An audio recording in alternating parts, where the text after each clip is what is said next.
What's the most you ever lost on a coin toss? In the sun-bleached landscape of 1980 West Texas, this question is not a gamble, it is a verdict. This is the world of No Country for Old Men, a story ignited by a single, fateful decision. When Vietnam veteran Llewelyn Moss stumbles upon the carnage of a drug deal gone wrong, he discovers a briefcase holding $2 million. He takes it. And with that one act, he summons a darkness he cannot possibly comprehend.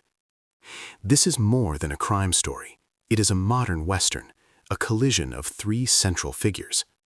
We have Moss, a pragmatic and resourceful man caught in an extraordinary storm. We have Sheriff Ed Tom Bell, the aging lawman who serves as our weary narrator, viewing this new wave of violence as an unstoppable, merciless tide. And then there is Anton Chigurh. He is less a man and more an instrument of consequence, an unstoppable force operating on a terrifying, unwavering principle.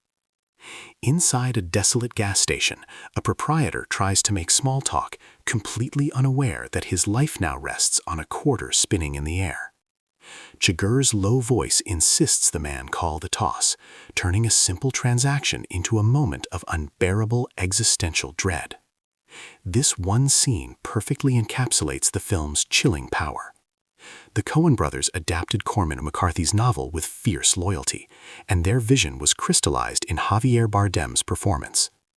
Bardem, who initially thought his English wasn't good enough for the role, won an Oscar for portraying Chigurh, a character defined by a chilling haircut the actor famously despised. But the film's most important death happens off-screen, and that is precisely the point. It subverts the expectation of a final showdown for a much deeper philosophical reckoning. This is why Chigurh is not a simple villain. He is an allegorical force of chance and inescapable fate. The key to understanding the film is a scene the Coens themselves called their favorite, Sheriff Bell's conversation with his Uncle Ellis. As the wind whistles through the old shack, Ellis tells him, "You can't stop what's coming." This isn't a story about age. It's about an outmoded moral code confronting a world that no longer recognizes it. Llewelyn's off-screen death is intentional. His desperate struggle becomes a footnote in a much larger, colder story.